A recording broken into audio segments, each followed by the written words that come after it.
Good morning students, कैसे हैं आप सभी? अच्छे से होंगे। ठीक है, अपन ने कैटालिस्ट पढ़ रहे थे और कैटालिस्ट के बारे में काफी सारी चीजें पढ़ ली थी, जैसे कि कैटालिस्ट क्या होता है, कैटालिस्ट के टाइप्स क्या होते हैं, ठीक है, एक्टिवेशन एनर्जी और कैटालिसिस का क्या रिलेशन है, ये सब अपन प्रीवियस लेक्चर्स में देख चुके हैं। ये प्रीवियस लेक्चर्स जो है आपको मैं डिस्क्रिप्शन में इनकी लिंक्स डाल दूंगा, आप वहां से प्रीवियस लेक्चर देख सकते हैं। ठीक है, उसके बाद आज अपन को पढ़ना था मैकेनिज्म ऑफ कैटालिस्ट। ठीक है, उत्प्रेरक की क्रिया विधि। भाई उत्प्रेरक किस तरीके से वर्क करता है कि वो रेट ऑफ रिएक्शन को इंक्रीज कर सकता है और डिक्रीज कर सकता है, ये आज अपन जानेंगे। तो मैकेनिज्म ऑफ कैटालिस्ट जानने के लिए हमारे पास दो थ्योरीज आई, दो अलग अलग साइंटिस्ट थे, उन दोनों ने अपने व्यूज दिए। ठीक है, व्यूज जो दिए उनको किस फॉर्म में दिए? थ्योरीज के फॉर्म में दिए। तो वो दो थ्योरीज हैं, पहला है इंटरमीडिएट कॉम्प्लेक्स फॉर्मेशन थ्योरी और दूसरा है एब्जॉर्प्शन थ्योरी। ठीक है, तो अपन इन्हीं दोनों थ्योरी को डिटेल में समझेंगे। अगर ये दोनों थ्योरीज अपन को समझ में आ गई तो आपको ये भी समझ में आ जाएगा कि कैटालिस्ट का वर्किंग फॉर्मूला या वर्किंग प्रिंसिपल या वर्किंग मेथड क्या है, वो किस तरीके से वर्कआउट करते हैं। ठीक है, तो सबसे पहले अपन स्टार्ट करते हैं इंटरमीडिएट कॉम्प्लेक्स फॉर्मेशन थ्योरी। बीच में डॉट्स कर दिए हैं। ठीक है, अब सबसे पहले बात करते हैं इंटरमीडिएट कॉम्प्लेक्स फॉर्मेशन थ्योरी की। ठीक है, तो ये क्या कहता है कि इसको एक एग्जांपल से समझते हैं। मान लीजिए ए प्लस बी रिएक्टेंट थे, एक कैटालिस्ट अपन ने क्या ले लिया? कैटालिस्ट सी ले लिया और प्रोडक्ट आपका क्या बन गया? डी बन गया। ये चीज समझ में आ रही? थोड़ी देर के लिए ए को मैंने ये ले लिया, बी को मैंने ये ले लिया और कैटालिस्ट को मैंने इस तरीके के डायग्राम के फॉर्म में ले लिया। ठीक है, तो अब ये काम कैसे करेंगे, किस तरीके से करेंगे? तो देखो क्या होता है कि सबसे पहले दोनों रिएक्टेंट में से, क्या कह रहा हूं मैं, दोनों रिएक्टेंट या जितने भी रिएक्टेंट हैं, भाई जरूरी तो नहीं है कि हर बार दो ही रिएक्टेंट हो। ठीक है, तो जितने भी रिएक्टेंट होंगे उनमें से कोई एक रिएक्टेंट, क्या बात कह रहा हूं मैं, जितने भी रिएक्टेंट होंगे उनमें से कोई भी एक रिएक्टेंट कैटालिस्ट के साथ बाइंड कर जाएगा। सपोज तो यहां पर क्या होगा, मान लिया ये इस तरीके से बाइंड कर गए। ठीक है, अब क्या ये प्रोडक्ट है अपना? क्या ये प्रोडक्ट है? नहीं। ठीक है, क्या ये रिएक्टेंट है? नहीं है। कौन? ये, इसकी बात कर रहा हूं। नहीं, ना तो ये प्रोडक्ट है ना तो ये रिएक्टेंट है।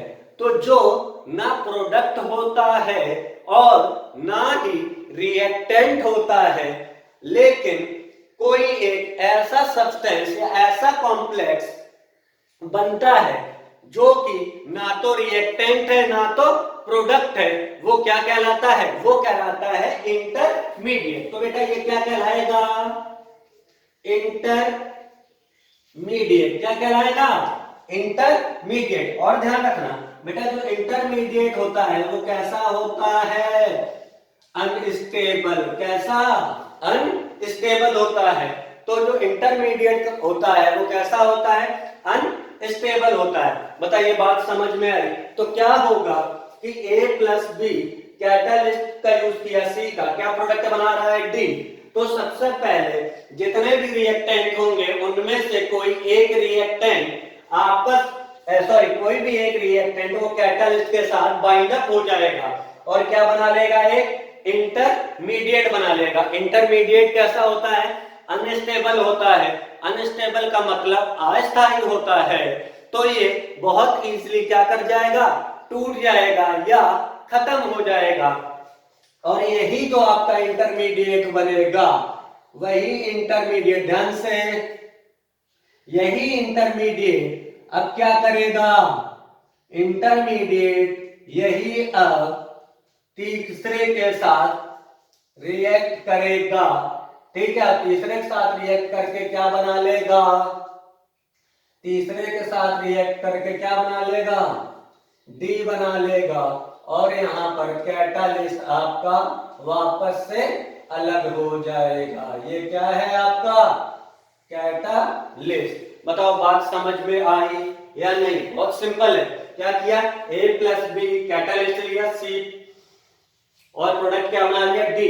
तो क्या करेगा, इन दोनों में से कोई भी एक रिएक्टेंट कैटालिस्ट के साथ रिएक्ट करके क्या बना लेगा, इंटरमीडिएट बना लेगा। इंटरमीडिएट कैसा होता है, अनस्टेबल होता है, और इंटरमीडिएट दूसरा जो बचा हुआ रिएक्टेंट था उसके साथ रिएक्ट करके क्या बना लेगा, प्रोडक्ट बना लेगा, और कैटालिस्ट वापस फ्री हो जाएगा। बोलिए बात समझ में आई, आ गई? नहीं, अभी कुछ बच्चों को समझ में आ गई होगी, कुछ बच्चों को समझ में नहीं आई होगी, तो उनका इलाज भी देखते हैं, ठीक है। चलो, ये तो डायग्राम बेस पे समझ में आ गया। अब इसी को अपन बात कर लेते हैं किसमें, फ्लो चार्ट में। किसमें बात कर लेते हैं, फ्लो चार्ट में। तो अपने पास है क्या, रिएक्टेंट्स हैं एंड क्या है, कैटालिस्ट है, ठीक है। वी है, अपने पास क्या है, रिएक्टेंट है और कैटालिस्ट है। तो any one of given reactants, मतलब जितने भी रिएक्टेंट्स दिए गए हैं उनमें से कोई एक रिएक्टेंट रिएक्ट विथ कैटालिस्ट, वो क्या करेगा, कैटालिस्ट के साथ रिएक्ट करेगा, और कैटालिस्ट के साथ रिएक्ट करेगा, क्या बना लेगा, फॉर्म इंटरमीडिएट, ठीक है। फिर से मैं कह रहा हूं कि बेटा इंटरमीडिएट कौन होता है, बोलिए इंटरमीडिएट कौन होता है, जो ना तो रिएक्टेंट हो, जो ना तो रिएक्टेंट हो एंड ना तो प्रोडक्ट हो। वो सब्सटेंस जो ना तो रिएक्टेंट है ना तो प्रोडक्ट है, वो क्या कहलाता है, इंटरमीडिएट कहलाता है। बात समझो, ए प्लस बी रिएक्टेंट थे, डी आपका प्रोडक्ट था, तो ये कैटालिस्ट और बी का मिक्सचर कोई रिएक्टेंट है नहीं है, क्या कोई प्रोडक्ट है नहीं है, तो इस वजह से इसको अपन क्या कह रहे हैं, इसको क्या बोल रहे हैं, इंटरमीडिएट, ठीक है। अब क्या करेगा, अब क्या करेगा, इंटरमीडिएट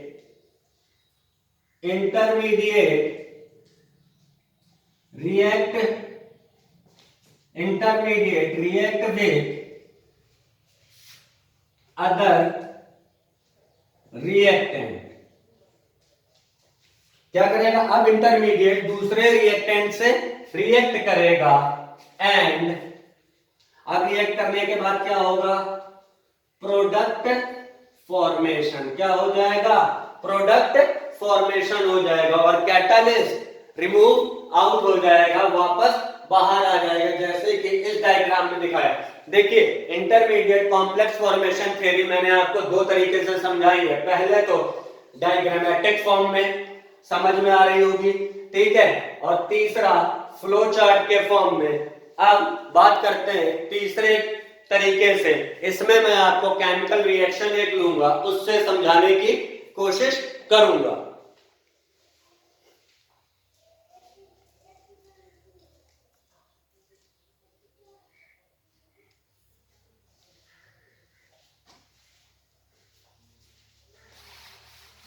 देखिए आप आगे, ठीक है। अब बात करते हैं तीसरे तरीके से, ठीक है, एग्जाम्पल की हेल्प से। अब अपन ने क्या किया, एक एग्जाम्पल लिया। अब अपन ने क्या किया, एक एग्जाम्पल लिया। अब देखते हैं वो एग्जाम्पल क्या है। एग्जाम्पल अपन ने ले लिया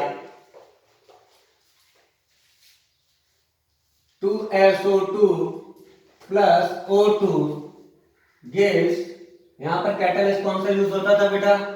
NO गैस। तो क्या बन जाता था? 2SO3। ये अपनी एक रिएक्शन है जो अपन को पता है कि भाई इस तरीके से एक रिएक्शन होती है। ठीक है, तो अब देखते हैं क्या होगा। तो देखिए सबसे पहले क्या होगा, O2 प्लस NO, तो क्या बन जाएगा, यहां पर इसके 2 मोल्स ले लो तो ये बन जाएगा 2NO2। अब देखो जरा समझना बात, क्या ये 2NO2 रिएक्टेंट है? देखिए जरा, क्या ये रिएक्टेंट है बेटा? नहीं है। क्या ये प्रोडक्ट है? नहीं है। तो NO2 ना तो रिएक्टेंट है और ना तो प्रोडक्ट है, तब ये क्या बन जाएगा? तब ये क्या कहलाएगा? तब ये बेटा कहलाएगा क्या? इंटरमीडिएट। क्या कहलाएगा? इंटरमीडिएट। हिंदी में बोले तो मध्यस्थ यौगिक, इंटरमीडिएट कंपाउंड या कॉम्प्लेक्स। बोलिए बात समझ में आया? तो देखिए क्या किया, कैटालिस्ट ने इन दोनों रिएक्टेंट में से एक रिएक्टेंट को चूज कर लिया। वो रिएक्टेंट क्या था? O2। O2 को चूज कर लिया और एक क्या बना लिया? सब्सटेंस बना लिया। उस सब्सटेंस को अपन ने क्या बोला? इंटरमीडिएट कॉम्प्लेक्स बोला। इतनी बात समझ में आ रही है? अब ये क्या करेगा, ये कॉम्प्लेक्स 2NO2 किसके साथ रिएक्ट करेगा? बचे हुए दूसरे रिएक्टेंट के साथ में। तो क्या हो जाएगा? 2SO2। ठीक है, तो क्या बनेगा बेटा? ध्यान से देखिए, 2SO3। 2 मॉलिक्यूल्स थे, इसने क्या किया? 2 मॉलिक्यूल्स थे, इसने क्या किया? दोनों मॉलिक्यूल्स ने एक एक ऑक्सीजन ले लिया, तो इसके पास क्या बच जाएगा? 2NO। बोलो बात समझ में आई? तो अपना ये क्या है? प्रोडक्ट बन गया। ये क्या बन गया? प्रोडक्ट। और ये अपना क्या था? कैटालिस्ट। अब बात समझ में आ गई होगी। मैंने 3 तरीके से इंटरमीडिएट कॉम्प्लेक्स थ्योरी समझाने की कोशिश की है। ठीक है, अब जरा देखिए क्या है इंटरमीडिएट कॉम्प्लेक्स फॉर्मेशन थ्योरी में। ये जो स्टेप होता है, हमेशा एक चीज ध्यान रखना बेटा, क्या? जो इंटरमीडिएट कॉम्प्लेक्स फॉर्मेशन होता है, मतलब इस स्टेप में क्या हो रहा है बेटा? इंटरमीडिएट बन रहा है। तो जो जिस स्टेप में इंटरमीडिएट बनते हैं वो कौन सा स्टेप होता है? स्लो स्टेप होता है ना? अभी आगे अपन काइनेटिक्स पढ़ेंगे।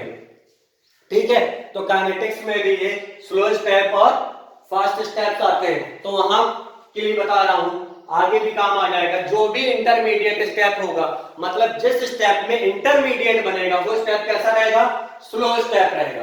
ठीक है, और ये स्टेप कैसा रहता है दूसरा, जिसमें इंटरमीडिएट से प्रोडक्ट बन रहा है। देखो इसमें इंटरमीडिएट से प्रोडक्ट बन रहा है, तो ये स्टेप कैसा रहता है?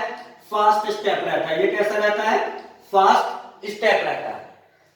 ठीक है, अब देखो पहली चीज समझना, एक तो यार क्या हुआ बच्चा, ध्यान से देखो, यही कैटालिस्ट लिया था, हाँ या ना? यही कैटालिस्ट लिया था, तो जैसा लिया था वैसा ही मिल गया, हाँ या ना? बिल्कुल वैसे ही मिलेगा। तो देखो क्या कह सकते हैं, यहां से एक चीज समझ में आ रही है कि कैटालिस्ट रिमेन्स अनचेंज्ड। याद है कैरेक्टरिस्टिक्स ऑफ कैटालिस्ट में मैंने आपको बताया हुआ था कि कैटालिस्ट रिमेन्स अनचेंज्ड। कैटालिस्ट या उत्प्रेरक पर कोई प्रभाव नहीं पड़ता है। तो देखो क्या यहां पर उत्प्रेरक पर कोई भी प्रभाव पड़ा? नहीं पड़ा। तो ये बात प्रूफ होगी। ठीक है, अब जरा देखो, स्लो स्टेप है और फास्ट स्टेप है, तो क्या होगा कि फास्ट स्टेप है। अब पॉइंट समझना, पहले रिएक्शन एक ही स्टेप में हो जाती, अब यहां पर 2 स्टेप है, स्लो स्टेप, फास्ट स्टेप। तो एक चीज समझना, जहां पर फास्ट होगा वहां पर एक्टिवेशन एनर्जी, सोच के देखो एक्टिवेशन एनर्जी क्या होगी? जिस स्टेप में या जो स्टेप फास्ट है वहां पर एक्टिवेशन एनर्जी ज्यादा होनी चाहिए या कम होनी चाहिए? सोचिए जरा, दिमाग पर जोर डालो। नहीं भाई, एक्टिवेशन एनर्जी जितनी कम होगी स्टेप उतना फास्ट होगा। तो यहां पर एक्टिवेशन एनर्जी क्या हो गई, कम हो गई, एक्टिवेशन एनर्जी लेस या लेसर, कम है। और यहां पर क्या होगी, इससे ज्यादा। तो कहोगे सर इसमें ज्यादा इसमें कम, तो फर्क क्या, ओवरऑल तो वही रही, नहीं, क्या होती है, इसमें थोड़ी सी बढ़ती है, समझना, इसमें थोड़ी सी बढ़ती है और इसमें बहुत ज्यादा कम होती है। मतलब कम जो होगी वो क्या होगी, बहुत ज्यादा, जो बढ़ेगी वो क्या होगी, बहुत कम। तो ओवरऑल क्या हुआ, ओवरऑल तो कम ही हुआ ना। तो इस वजह से यहां पर ये काम हो गया और इसने स्पीड फास्ट कर दी। बोलिए यहां तक सारी बात क्लियर है। तीन, देखो यहां पर मैंने आपको तीन मेथड समझाए, तीनों मेथड्स अलग अलग थे। पहला मैंने डायग्रामेटिक समझाने की कोशिश की, दूसरा हो सकता है वहां पर कुछ बच्चे ना समझ पाए, इसीलिए फिर मैंने दूसरा तरीका ढूंढा, क्या है वो, फ्लो चार्ट के फॉर्म में बताने की कोशिश की। और तीसरा तरीका क्या है, एक एग्जांपल आपके सामने लिया, उसी से intermediate complex formation theory explain की। ठीक है, तो यहां पर देखो सबसे बड़ा फायदा क्या था, अगर इसकी बात करें बेनिफिट्स, भाई इस थ्योरी का बेनिफिट क्या था, तो जो सबसे बड़ा बेनिफिट था, देखो मैं यहां पर केवल एक ही बेनिफिट की बात कर रहा हूं, ऐसा नहीं है कि केवल एक ही बेनिफिट्स थे, बेनिफिट और भी थे, लेकिन जो सबसे इंपॉर्टेंट बेनिफिट था अपन केवल वो डिस्कस कर रहे हैं। वो क्या है कि by this theory we can easily explain the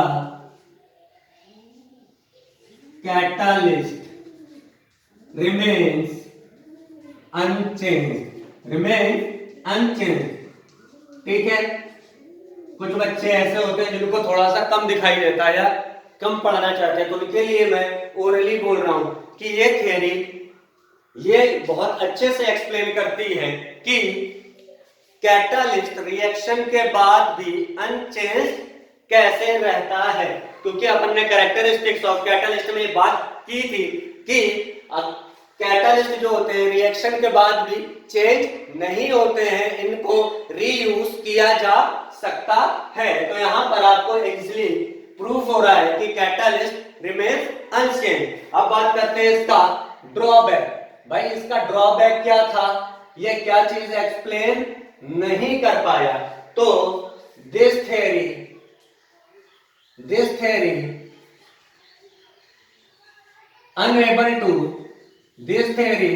unable to explain the working of